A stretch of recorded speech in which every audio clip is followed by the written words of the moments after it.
BBC প্রবাহে আপনাদের সবাইকে স্বাগত জানাচ্ছি। আমি শারমিন রমা। শুরুতেই দেখে নেব আজ কি থাকছে। ইয়েমেনের দুই প্রদেশে হুতি বিদ্রোহীদের ব্যাপক হামলা, সরকারি বাহিনীর 58 সদস্য নিহত। মোস্তফা খামেনির অবস্থান ঘিরে কাটছে না রহস্য। দিল্লির পর ঝাড়খণ্ডেও ছাত্র বিক্ষোভ, সরকারি নিয়োগ পরীক্ষায় অনিয়ম কারচুপির অভিযোগ। সরকার আশ্বাস দিলেও টেবিলে গড়ায়নি আলোচনা।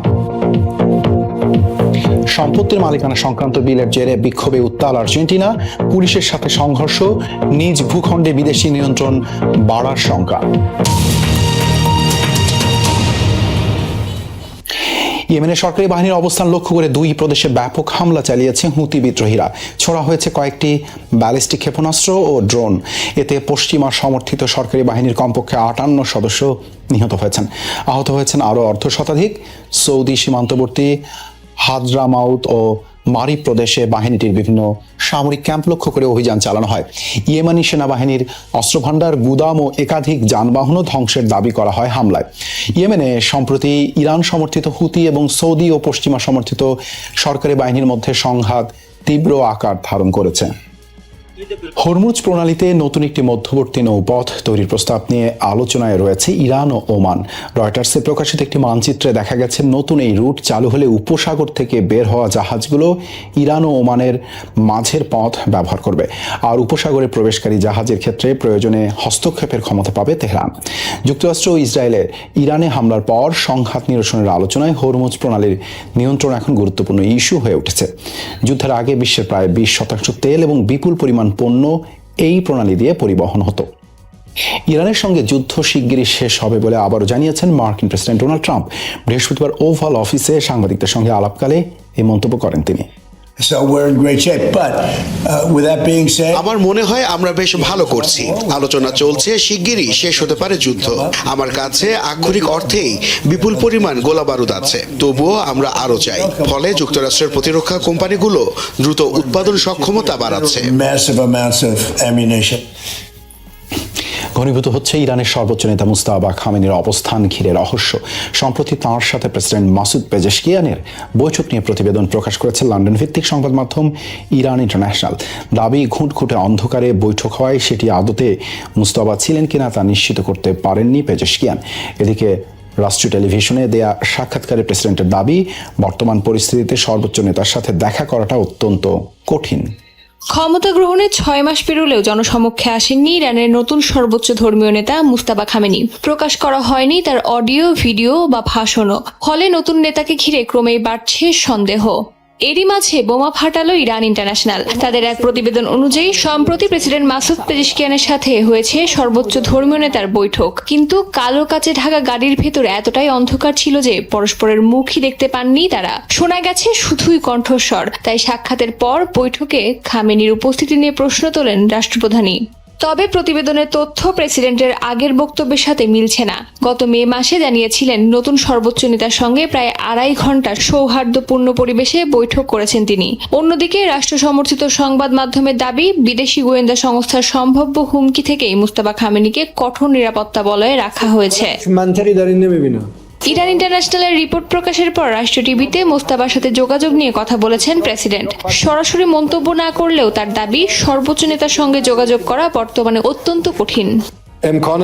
এখন তার সঙ্গে যোগাযোগ করা খুব কঠিন, তবে যাই হোক তার উপস্থিতি আমাদের জন্য অত্যন্ত শক্তিশালী দিক।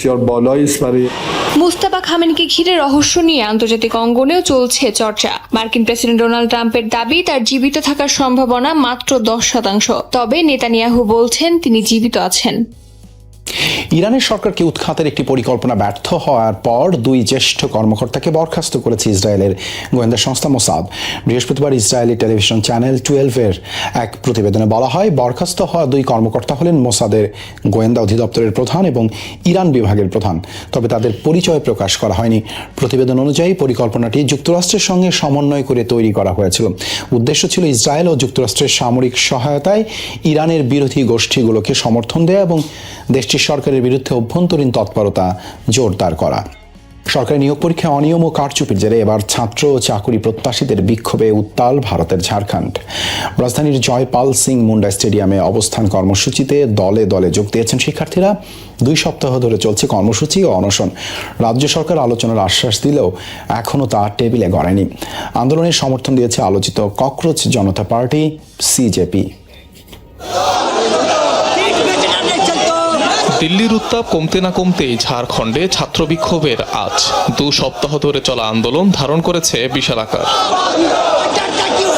ছাত্রনেতা দেবেন্দ্রনাথ মাহাতোর নেতৃত্বে গেল বুধবার থেকে রাঁচির জয়পাল সিং স্টেডিয়ামে অবস্থান করছে বিপুল সংখ্যক চাকরি প্রার্থী।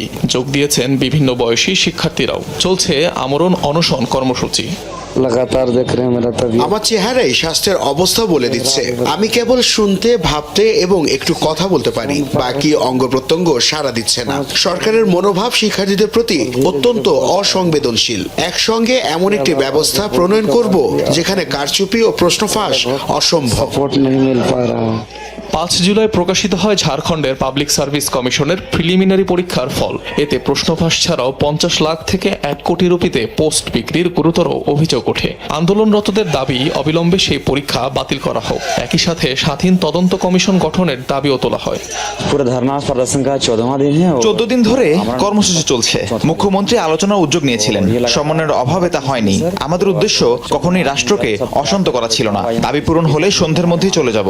যেসব প্রতিষ্ঠানে শিক্ষার্থীরা ভবিষ্যৎ গড়ার স্বপ্ন দেখে সেগুলো বিক্রির জন্য তোলা হলে হতাশাজনক। সরকার কখন আমাদের বৈঠকে ডাকবে তার অপেক্ষায় আছি। প্রতিনিধি দল প্রস্তুত, সদস্যদের নামও ঘোষণা করা হয়েছে। কোনো রাজনৈতিক দলের সঙ্গে জোট করতে চাই না, কিন্তু আমরা সকলের নৈতিক সমর্থন চাই। এদিকে অনিয়ম ও কারচুপির অভিযোগে ঝাড়খণ্ডের কংগ্রেস জোট সরকারের নীরবতাকে কটাক্ষ করছে বিরোধী দল। শুক্রবারও রাজ্য বিধানসভার বাইরে বিক্ষোভ করেছেন বিজেপি এমপিরা। 25 থেকে 27 জুলাই জেপিএসসির লিখিত পরীক্ষা হওয়ার কথা ছিল, কিন্তু আন্দোলনের জেরে তা অনির্দিষ্টকালের জন্য স্থগিত করে সংশ্লিষ্ট কর্তৃপক্ষ। ইসরায়েলের প্রধানমন্ত্রী বেনিয়ামিন নেতানিয়াহুর সাথে ফোন আলাপ করেছেন ভারতের প্রধানমন্ত্রী নরেন্দ্র মোদী। বৃহস্পতিবার ভারতের প্রধানমন্ত্রীর অফিস থেকে দেয়া হয় এক বিবৃতি। এখানে বলা হয়, দিল্লি তেল আবিবের কৌশলগত সম্পর্কের অগ্রগতি, দ্বিপাক্ষিক সহযোগিতা বৃদ্ধির বিষয়ে মত বিনিময় করেন তারা। এছাড়াও দুদেশের প্রধানমন্ত্রীর আলোচনায় ছিল মধ্যপ্রাচ্যের বর্তমান পরিস্থিতি। গত ফেব্রুয়ারি মাসে ইরানে যুদ্ধ শুরুর পর দ্বিতীয়বারের মতো ফোন আলাপ করলেন তারা। শব্দ দূষণের অভিযোগে ভারতের পশ্চিমবঙ্গে গণহারে খুলে ফেলা হচ্ছে মসজিদের মাইক। রাজ্যের মুখ্যমন্ত্রী জানিয়েছেন, এ পর্যন্ত সরিয়ে ফেলা হয়েছে 4000-এর বেশি মসজিদের মাইক। তার দাবি, হাইকোর্টের একটি পুরনো আদেশ মেনে এই পদক্ষেপ নিয়েছে প্রশাসন। বিরোধী দলগুলোর অভিযোগ, ক্ষমতার অপব্যবহার করে মাইক খুলতে বাধ্য করা হচ্ছে মসজিদ কমিটিকে। এদিকে বিজেপি সরকারের বিরুদ্ধে আদালতের রায়ের ভুল ব্যাখ্যা করে একটি নির্দিষ্ট ধর্মকে লক্ষ্য বানানোর অভিযোগ মুসলিম নেতাদের। পশু কোরবানিতে কড়াকড়ি আরোপ করে বিতর্ক সৃষ্টির পর এবার পশ্চিমবঙ্গের নবগঠিত বিজেপি সরকার আলোচনায় মসজিদের মাইক খুলে। গত কয়েকদিন ধরে রাজ্যের বিভিন্ন জেলায় একের পর এক মসজিদের মাইক খুলে ফেলার ভিডিও ছড়িয়ে পড়েছে সামাজিক মাধ্যমে। অভিযোগ উঠেছে, শব্দ দূষণ নিয়ন্ত্রণের অজুহাতে পুলিশ ও প্রশাসন মসজিদ কমিটির সদস্যদের ডেকে নেয়, তারপর নানামুখী চাপ দিয়ে মাইক খুলতে বাধ্য করছে। এ নিয়ে রাজ্য জুড়ে ছড়িয়ে পড়েছে ক্ষোভ। যদিও মুখ্যমন্ত্রী শুভেন্দু অধিকারীর দাবি, হাইকোর্টের রায় মেনে শব্দ দূষণ বন্ধে নেওয়া হচ্ছে এই পদক্ষেপ। তার দাবি, শুধু মসজিদই নয়, খোলা হচ্ছে অন্যান্য ধর্মীয় স্থাপনার মাইকও। শব্দ দূষণ সংক্রান্ত বিষয়ে কলকাতা হাইকোর্ট যে নির্দেশ দিয়েছিল, পুলিশ তা বাস্তবায়ন করছে। পুলিশের অনুরোধেই মসজিদ কমিটি লাউডস্পিকার সরিয়ে নিয়েছে। জোর করে নয়, বরং আইনি প্রক্রিয়া মেনে ও শান্তিপূর্ণভাবে এই কাজ সম্পন্ন করার নির্দেশ দেওয়া হয়েছে। ধর্মীয় নেতাদের দাবি, আইনের অপব্যাখ্যা করছে সরকার। হাইকোর্ট শব্দের মাত্রা নিয়ন্ত্রণের নির্দেশ দিয়েছেন, মাইক খুলে ফেলার নয়। নির্দিষ্ট একটি ধর্মকে টার্গেট করার অভিযোগও তুলছেন তারা। 50 বছর ধরে মসজিদে মাইক চলছে, আজান দেওয়া হয়, যাতে নামাজিরা মসজিদে আসতে পারে, লোক আর কিছু না। আমরা সেটাও করতে পারবো না। কোন রকম আদেশ এবং নির্দেশ ছাড়া বিনা বর্ডারে কোন জায়গায় গিয়ে মসজিদে মাইক নামাতে বলবে, এটা কিন্তু আমরা কোনো মতে মেনে নেব না। আর একটা জিনিস আমরা লক্ষ্য করছি, পশ্চিমবঙ্গে বিভিন্নভাবে একটি সম্প্রদায়কে ক্রিটিসাইজ করা হচ্ছে। বিজেপির বিতর্কিত পদক্ষেপের সমালোচনায় সরব বিরোধী দলগুলো। তাদের দাবি, শব্দ দূষণই যদি কারণ হয়, তবে মসজিদের মাইক না খুলে মন্দির সহ সব স্থানের আওয়াজ নিয়ন্ত্রণ করা উচিত। পুলিশ থেকে তাদের গিয়ে হুমকি দেওয়া হচ্ছে যে মসজিদে মাইক বাজানো চলবে না। পুলিশের এই ভূমিকাটা আইনসম্মত নয়। মাইক বাজার জন্য যে অস্বস্তি হয়, অসুবিধা হয়, সেটা কিন্তু শুধুমাত্র মসজিদে সীমাবদ্ধ নয়, অনেক মন্দিরের মাইকেও অসুবিধা হয়। রাজ্য সরকারের তথ্য মতে এ পর্যন্ত রাজ্যে প্রায় 5,300টি মাইক খোলা হয়েছে, যার মধ্যে 4,203টি মসজিদের। হাভিয়ের মিলেই সরকারের বিরুদ্ধে বিক্ষোভে উত্তাল আর্জেন্টিনা। ব্যক্তিগত সম্পত্তির মালিকানা সংক্রান্ত বিতর্কিত বিলের জেরে ক্ষোভ ছড়িয়েছে দেশটিতে। বিদেশিদের কাছে দেশ বিক্রির অভিযোগ আন্দোলনকারীদের। পার্লামেন্ট ভবনের বাইরে হাজার হাজার মানুষ অবস্থান নিলে পুলিশের সাথে বাধে সংঘর্ষ। আন্দোলন প্রতিহতে ব্যবহৃত হচ্ছে টিয়ার শেল ও জলকামান। সংঘাত সহিংসতায় আহত হয়েছেন বেশ কয়েকজন। পুলিশ আন্দোলনকারীর মধ্যে সংঘাত সহিংসতায় রীতিমতো রণক্ষেত্র আর্জেন্টিনার রাজপথ। বেসরকারি সম্পত্তি সংক্রান্ত বিতর্কিত বিল পাশ হওয়ার প্রতিবাদে পার্লামেন্টে ভবনের সামনে বিক্ষুব্ধ জনতার ঢল। সামলাতে হিমশিম খাচ্ছে আইন শৃঙ্খলা বাহিনী। হাতে দেশের মানচিত্র নিয়ে রাস্তায় আন্দোলনকারীরা, যাতে অঙ্কিত যুক্তরাষ্ট্র, যুক্তরাজ্য ও ইসরায়েলের পতাকা। প্ল্যাকার্ডে লেখা মাতৃভূমি বিক্রির জন্য নয়, ফকল্যান্ডের মালিক আর্জেন্টিনা। বিক্ষোভে নেমেছে শ্রমিক ইউনিয়ন, সামাজিক সংগঠন, যুদ্ধফেরত সৈনিক সহ সকল শ্রেণী ও পেশার মানুষ।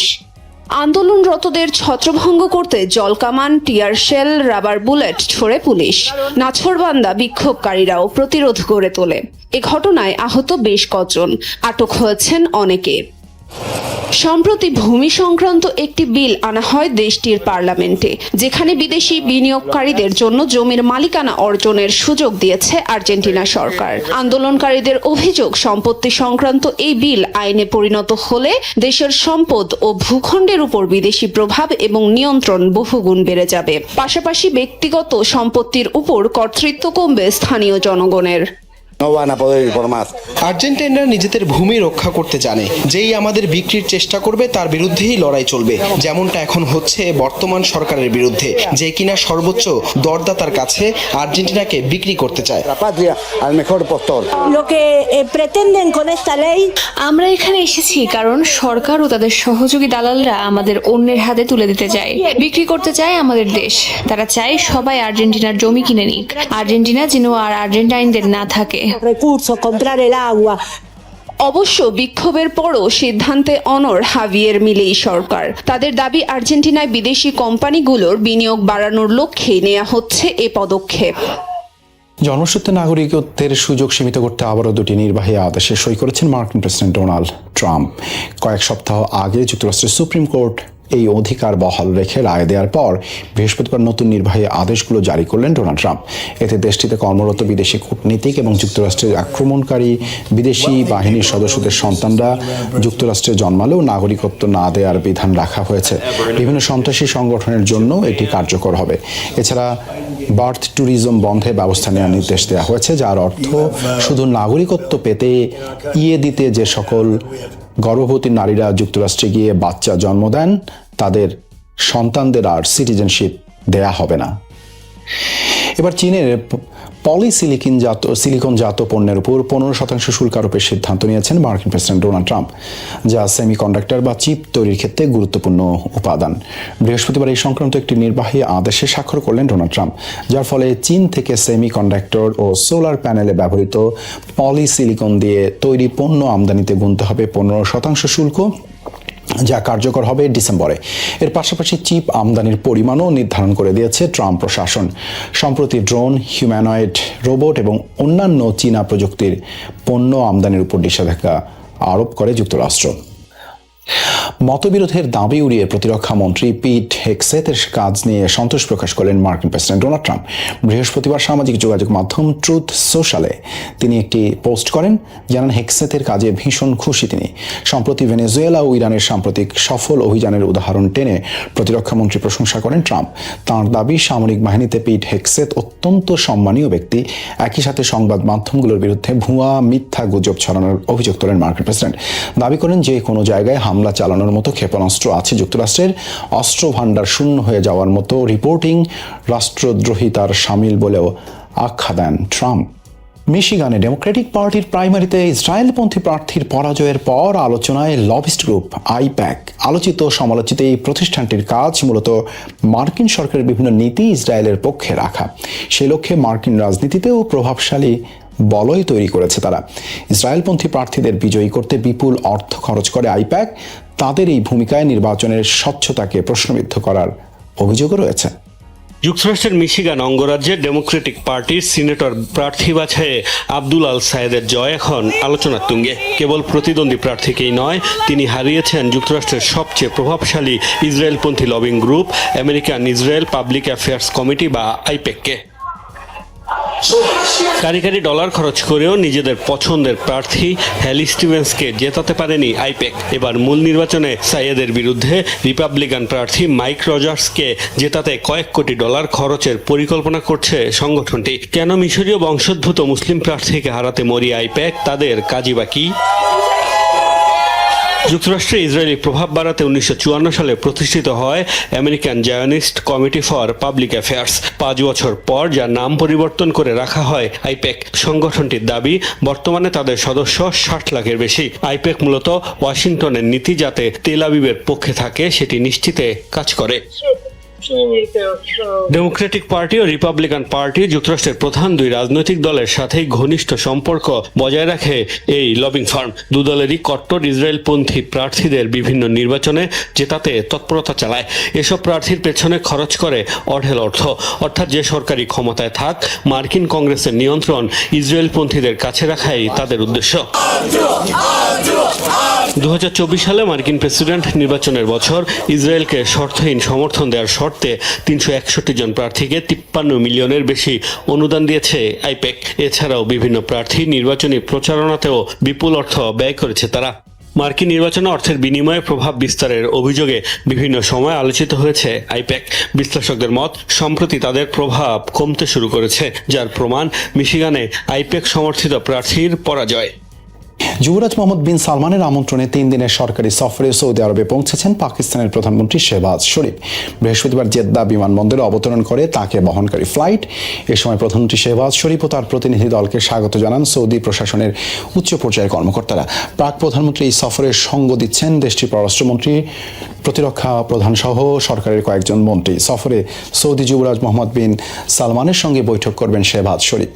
এছাড়াও যুক্তরাষ্ট্র ইরান যুদ্ধের জেরে মধ্যপ্রাচ্যে বাড়তে থাকা উত্তেজনার মধ্যেই যৌথ প্রতিরক্ষা চুক্তি সই করার কথা সৌদি, তুরস্ক ও পাকিস্তানের।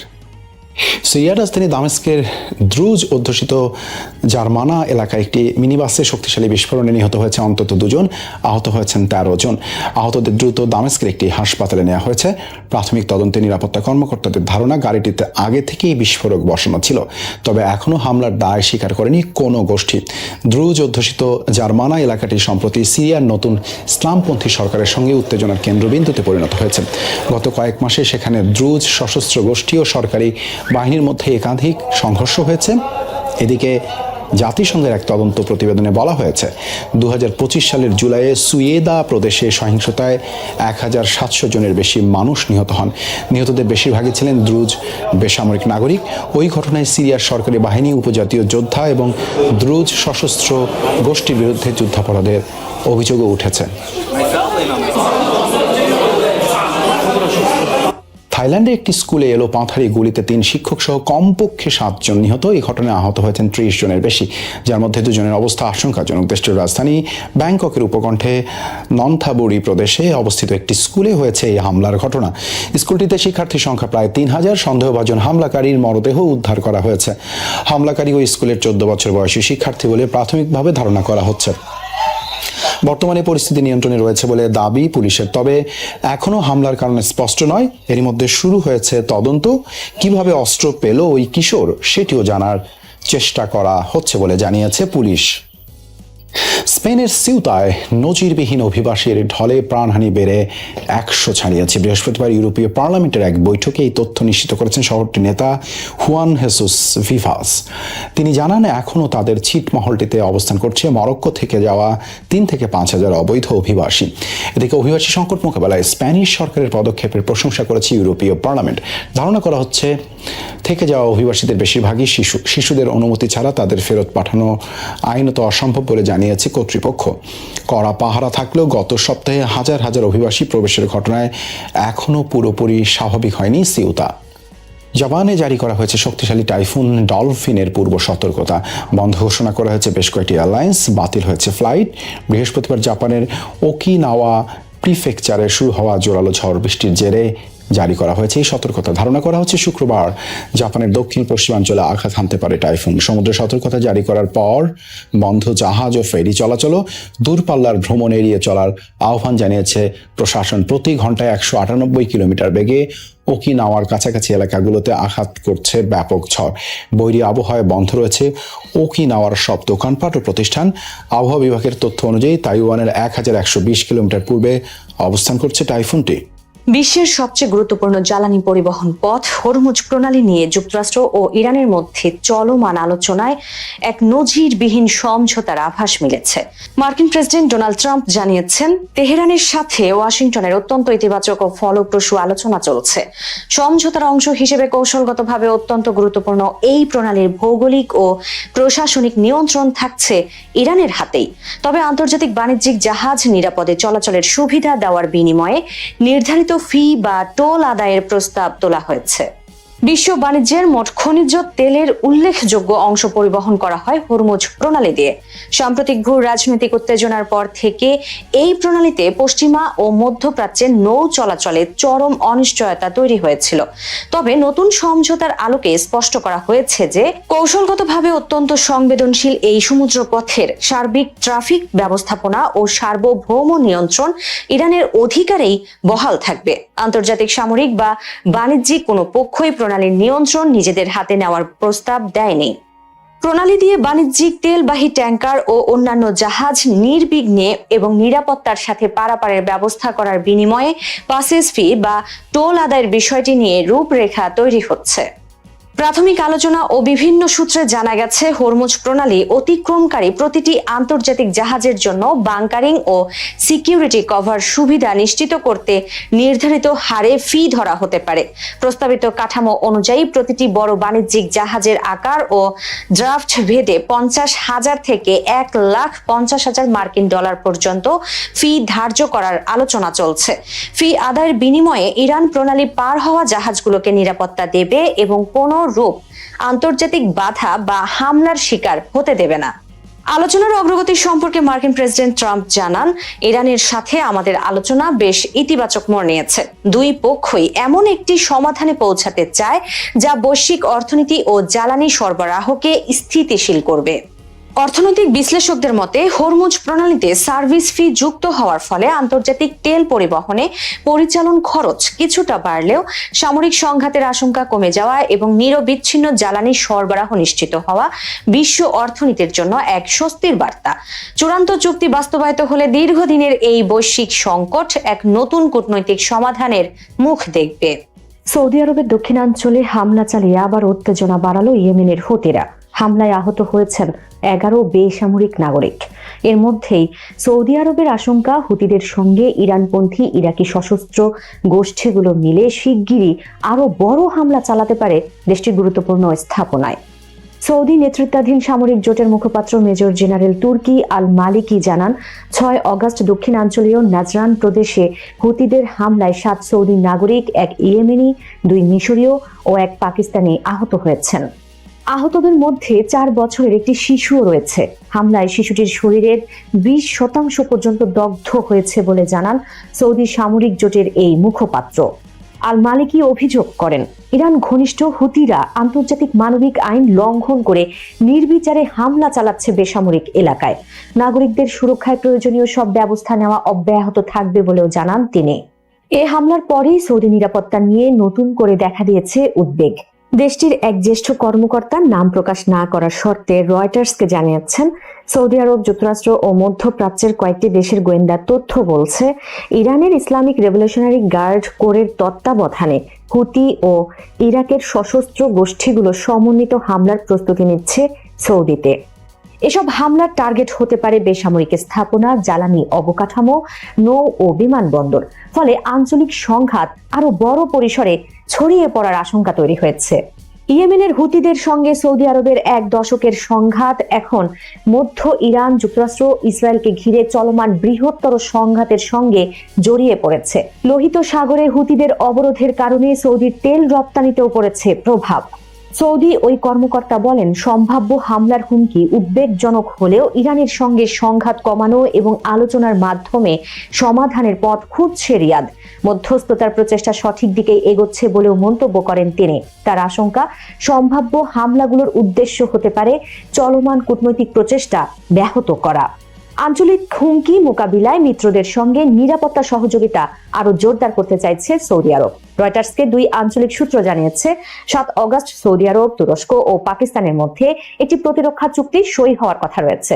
অবশ্য চুক্তির বিস্তারিত তাৎক্ষণিকভাবে জানা যায়নি।